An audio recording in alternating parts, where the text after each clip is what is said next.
இன்றைக்கி நாம் பார்க்க போகிற வீடியோ வாழைத்தண்டு பொரியலுங்க. என்னோடய ஸ்டைலில் வாழைத்தண்டை எப்படி க்ளீன் பண்ணி பொரியல் பண்ணுறது அப்படிங்கிறத நான் இன்றைக்கி உங்கள் கூட ஷேர் பண்ணிக்கிறேன். தண்டு வாங்கினோடனே ஃபஸ்ட்டு கீழேயும் மேலேயும் கொஞ்சத்தை கட் பண்ணிவிடுங்க. அப்புறம் அந்த பட்டை எல்லாத்தையும் நம்ம எடுத்துடலாம். அது கையிலேயே எடுக்க வந்துடும். உங்களுக்கு அப்படி கையிலேயே எடுக்க வராத பட்சத்தில் கத்தியை வச்சு லேசாக கீறிட்டீங்க அப்படின்னா அந்த பட்டை எல்லாமே வந்துடும். எவ்வளோ தூரம் அந்த பட்டையை உங்களால் எடுக்க முடியுமோ அந்த பட்டையை ஃபுல்லாக எடுத்துடணும். மெயின் பார்ட்ஸ் மட்டும்தான் உள்ளே இருக்கணும். அந்த வலுவலுன்னு இருக்கிற எல்லாமே வந்துடணும். கத்தியை வச்சு கீறி கம்ப்ளீட்டாக அது எல்லாத்தையுமே நீங்கள் எடுத்துடணும். இது க்ளீன் பண்ணுறது கஷ்டம்னு சொல்லிட்டு நிறைய பேர் இதை சமைக்க மாட்டாங்க. இது க்ளீன் பண்ணுறது ரொம்பவே ஈஸி தான். இப்போ நம்ம பட்டை எல்லாத்தையும் எடுத்துட்டோம். ஃபஸ்ட்டு நம்ம தண்டை ரவுண்டாக ஸ்லைஸ் பண்ணிக்கலாம். ரவுண்டாக பண்ணும் போது உடையில் நார் வந்துச்சு அப்படின்னா அதை நம்ம இப்படி கையிலேயே எடுத்துடலாம். ஓரத்தில் அந்த வலுவலுன்னு இருக்கிறது நம்ம வட்டமாக கட் பண்ணும் போது உங்களுக்கு வந்துச்சு அப்படின்னா அதையும் நீங்கள் எடுத்துருங்க. தண்டு வாங்கும்போது நம்ம அடித்தண்டாக பார்த்து வாங்கணுங்க. அடித்தண்டாக பார்த்து வாங்கினா தான் நமக்கு கழிவு நிறையா போகாமல் நமக்கு குவான்டிட்டி அதிகமாக கிடைக்கும். அது மட்டும் இல்லாமல் அடித்தண்டு டேஸ்ட்டாகவும் இருக்கும். வாழைத்தண்டு கிட்னி ஸ்டோனுக்கு பெஸ்ட்டு மெடிசன்னு நம்ம எல்லாருக்குமே தெரியுங்க. ஆனால் அதில் நீர்ச்சத்தும் நார்ச்சத்தும் அதிகமாக இருக்கிறதுனால வெயிட் லாஸ் பண்ணுறதுக்கு ரொம்பவே ஹெல்ப் பண்ணுதுங்க. நம்ம தண்டை கட் பண்ணி தண்ணியில் தான் போடணும். இல்லைன்னா நம்ம கட் பண்ணி முடிக்கிறதுக்குள்ளே தண்டு கருத்து போயிடும். அதனால நம்ம கட் பண்ணி முடிச்சுட்டு சமைக்கிற வரைக்குமே அதை நம்ம தண்ணியில் தான் வச்சுருக்கணும். இப்போ நம்ம ரவுண்டாக கட் பண்ணி முடிச்சாச்சு. ரவுண்டாக கட் பண்ணி முடிச்சதுக்கு அப்புறமா நமக்கு பொரியலுக்கு எந்த சைஸில் வேணுமோ அந்த சைஸில் நம்ம சின்னதாக கட் பண்ணி போட்டுக்கலாம். இல்லாமல் வாழைத்தண்டு பித்தத்தை கூட சரி பண்ணுதுங்க. இப்போ நம்ம கம்ப்ளீட்டாக எல்லாத்தையும் கட் பண்ணி போட்டதுக்கு அப்புறமா அதில் இருக்கிற நாரை ஒரு கம்போ இல்லை குச்சியோ வச்சு கூட நம்ம எடுத்துக்கலாம். இப்போ கட் பண்ணி நம்ம தண்ணியில் போட்டுட்டோம். இப்போ நான் அப்பளம் பொரிக்கிற இதை வச்சு நான் இப்படி சுற்றிக்கிறேன். நல்லா சுற்றும் போது இங்கே பாருங்கள், இதில் நார் சிக்கிக்கும்.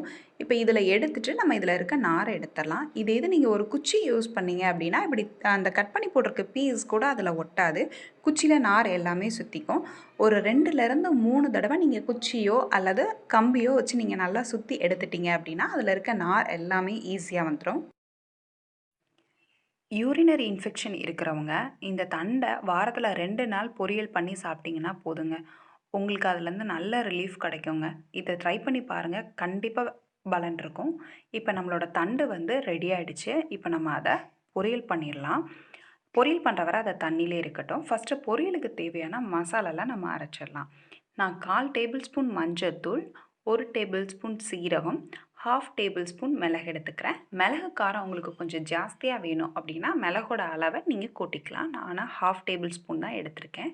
2 பல் பூண்டு, 2 பச்சை மிளகா எடுக்கிறதுனால கொஞ்சம் கம்மி பண்ணிக்கிட்டேன் மிளகை. கொஞ்சம் தேங்காய் சேர்த்துக்கலாம். சேர்த்து இது எல்லாத்தையுமே நம்ம நல்லா அரைச்சிக்கலாம். அதை அரைச்சதுக்கப்புறமா ஒரு பாத்திரத்தில் எண்ணெய் ஊற்றி எண்ணெய் காஞ்சதுக்கப்புறமா கொஞ்சமாக சீரகம் போட்டு தாளிச்சிக்கலாம். சீரகம் போட்டதுக்கப்புறமா கொஞ்சம் கருவேப்பிலை, கொஞ்சம் முருங்கை இலை, கொஞ்சம் வெங்காயம் இதெல்லாம் போட்டு நல்லா வதக்கிக்கலாம். முருங்கை இலையை இந்த மாதிரி பொரியல், ரசம் இது எல்லாத்துலேயும் நீங்கள் டெய்லியுமே சேர்த்துக்கிட்டிங்கன்னா அதோட பெனிஃபிட் ரொம்பவே நல்லது. வெங்காயம் சேர்த்தோடனே வெங்காயம் வதங்குறதுக்கு தேவையான அளவு லேசாக உப்பு சேர்த்து வதக்கிக்கோங்க.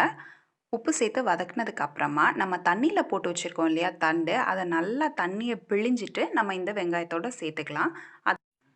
தண்டை சேர்த்ததுக்கு அப்புறமா அது வதங்குறதுக்கு தேவையான அளவு உப்பு சேர்த்துக்கலாம். உப்பு சேர்த்து மூடி போட்டு வேக வச்சா போதும். உப்பு போட்டதுமே வாழைத்தண்டு நீர் விடும். அதுலேயே வாழைத்தண்டு வெந்துடும். அதனால் நம்ம தண்ணி அதிகமாக ஊற்றி வைக்க வேண்டியது இல்லை. இதுலேயே தண்ணி இருக்குது பார்த்தீங்களா, இதுலேயே தண்டு வெந்துடும். தண்டு 10 நிமிஷத்தில் வெந்துடும். இப்போ தண்டு வெந்துருச்சு. நம்ம அரைச்சி வச்சுருக்க மசாலா இதில் சேர்த்துடலாம். மசாலா சேர்த்ததுக்கு அப்புறமா 2லேருந்து 3 நிமிஷம் நம்ம அதை வதக்கி விட்டால் போதும். ரொம்ப நேரம் வச்சுருக்க வேண்டிய அவசியம் இல்லை. இப்போ நம்மளோட ஹெல்த்தான டேஸ்ட்டான வாழைத்தண்டு பொரியல் ரெடி ஆகிடுச்சு. இதை நீங்களும் வீட்டில் செஞ்சு சாப்பிடுங்க. ரொம்பவே டேஸ்ட்டாக இருக்கும். அது மட்டும் இல்லாமல் இது ரொம்பவே ஹெல்த்தும் கூட. இதை நீங்கள் செஞ்சு பார்த்து இந்த வீடியோ உங்களுக்கு பிடிச்சிருந்துச்சு அப்படின்னா இந்த வீடியோக்கு கீழே இருக்கிற லைக் பட்டனை கிளிக் பண்ணிவிட்டு அப்படியே சப்ஸ்கிரைப் பட்டனையும் கிளிக் பண்ணிவிடுங்க. தேங்க்யூ.